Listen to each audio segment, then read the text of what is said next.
உங்களுக்கு அடிக்கடி health issues ஏதாவது வந்துக்கிட்டே இருக்கா? அடிக்கடி உடம்பு சரியில்லாம போய்க்கிட்டே இருக்கா? என்னதான் ட்ரீட்மெண்ட் எடுத்தாலும் திருப்பி திருப்பி இஷ்யூஸ் ஏதாவது மாறி மாறி வந்துக்கிட்டே இருக்கா? ஸோ நீங்கள் எடுத்துக்கிற மெடிக்கல் ட்ரீட்மெண்ட்டோட நான் சொல்ல போகிற விஷயத்தையும் சேர்த்து ஃபாலோ பண்ணுங்கள். கண்டிப்பாக உங்களுடைய ஹெல்த் இம்ப்ரூவ் ஆகும். நான் Jayashree. I am a mind coach and ho'oponopono healer and welcome to my channel Mind Miracle. இது வரைக்கும் சேனலுக்கு சப்ஸ்கிரைப் பண்ணாதவங்க சப்ஸ்கிரைப் பண்ணிக்கலாம். அப்போ தான் என்னோடய வீடியோஸை தொடர்ச்சியாக உங்களால் பார்க்க முடியும். சரி, நம்மளுடைய உடம்பு ஆரோக்கியத்துக்கும் நம்ம மனசுக்கும் மிக நெருங்கின தொடர்பு இருக்குது. அதாவது நம்ம உடம்பை என்ன சொல்லுவாங்கன்னா செகண்ட் பிரெயின் அப்படின்னு சொல்லுவாங்க. ஸோ நம்முடைய மனசில் இருக்கிற எண்ணங்களும் உணர்வுகளும் நம்முடைய உடம்புலையும் ஸ்டோர் ஆகிருக்கும் அப்படின்னு ஆராய்ச்சியெல்லாம் சொல்லுது.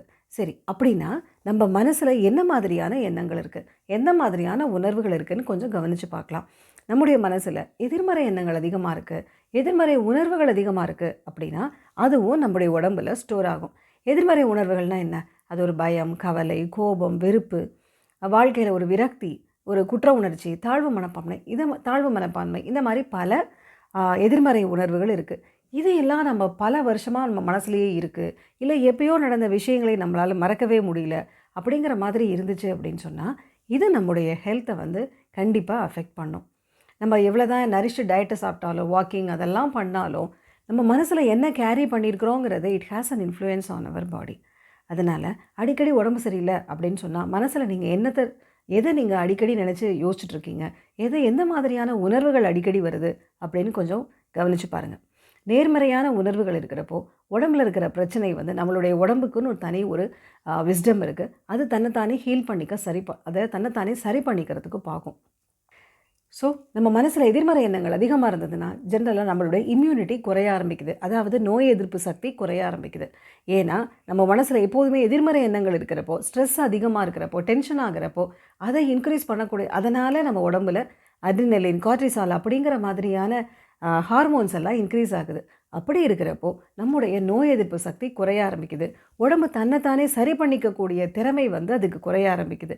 அதனால் ஏதாவது ஒரு பிரச்சனை மாறி மாறி வந்துக்கிட்டே இருக்குது. அதனால் உங்கள் மனசில் எந்த மாதிரியான எண்ணங்கள் இருக்குது, எந்த மாதிரியான உணர்வுகள் இருக்குதுன்னு கொஞ்சம் கவனித்து பாருங்கள். சப்போஸ் உங்களுடைய மனசில் எதிர்மறை எண்ணங்கள் அதிகமாக இருக்குது, நெகட்டிவ் ஃபீலிங்ஸ் அதிகமாக இருக்குது அப்படின்னா அதை ஓவர் கம் பண்ணுறதுக்கு என்ன செய்யலாம் அப்படின்னா, நம்ம ஹோபோனோபோனோ மெடிடேஷனை நீங்கள் ரெகுலராக பண்ணுங்கள். It is an ancient Hawaiian practice based on forgiveness and love. So நம்ம மன்னிக்கிறது, மற்றவங்களையும் மன்னிக்கிறது, நம்ம மேலேயும் அன்பு செலுத்துறது, நம்ம மேலே அக்கறை எடுத்துக்கிறது, மற்றவங்க மேலேயும் அன்பு செலுத்துறது. ஸோ இந்த மாதிரி இருக்கிறப்போ நம்மளுடைய மனசு லேசாகும். தேவையில்லாத எதிர்மறை எண்ணங்களும் உணர்வுகளும் குறைய ஆரம்பிக்கும். சரி, அது எப்படி பண்ணலாம் அப்படின்னா, ஹோபோனோபோனோவில் இருக்கிற 4 phrases. I am sorry, please forgive me, thank you and I love you அப்படிங்கிற 4 ஃப்ரேசஸை உங்களுடைய உடம்பை நினச்சி நீங்கள் சொல்ல ஆரம்பிங்க. காலையில் ஒரு 7 டைம்ஸ் ஆர் 11 டைம்ஸ் ஆர் 21, முடிஞ்சால் 108 டைம்ஸ்.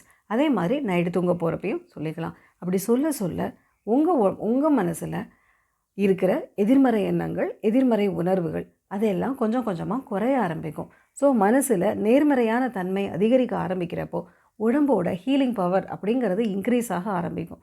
ஸோ நீங்கள் எடுத்துக்கிற மெடிக்கல் ட்ரீட்மெண்ட்டோட இதையும் சேர்த்து நீங்கள் செய்யுங்க. நீங்கள் எடுக்கிற ட்ரீட்மெண்ட்டுக்கு இது ஆல்டர்னேட் கிடையாது. நீங்கள் எடுக்கிற ட்ரீட்மெண்ட்டோட இதையும் சேர்த்து நீங்கள் செய்யுங்க. உங்களுடைய ட்ரீட்மெண்ட்டுக்கு இது ரொம்ப சப்போர்ட்டிவாக இருக்கும். சீக்கிரமாக குணமாகிறத உங்களால் பார்க்க முடியும். ஸோ நீங்கள் செய்ய வேண்டியது உங்களுடைய மனசில் இருக்கிற எண்ணங்களை கவனிங்க, உணர்வுகளை கவனிங்க.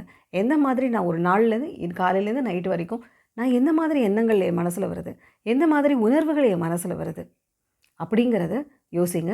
அதை கிளியர் பண்ணுறதுக்கு ஹோபோனோபோனோ மெடிடேஷனை பண்ணலாம். அப்படி பண்ணுறப்போ உங்களுடைய மனசில் இருக்கிற எதிர்மறை தன்மை குறைஞ்சு நேர்மறை தன்மை அதிகமாகிறப்போ உடம்போட ஹீலிங் மெக்கானிசம் சரியாக ஆரம்பிக்கும். ஸோ நீங்கள் எடுத்துக்கிற ட்ரீட்மெண்ட்டோட பெனிஃபிட்ஸ் உங்களுக்கு சீக்கிரமாக கிடைக்க ஆரம்பிக்கும். அதனால் உங்களுடைய ஆரோக்கியம் அதிகரிக்க ஆரம்பிக்கும். இந்த வீடியோ உங்களுக்கு பிடிச்சிருந்ததுன்னா லைக் பண்ணுங்கள்.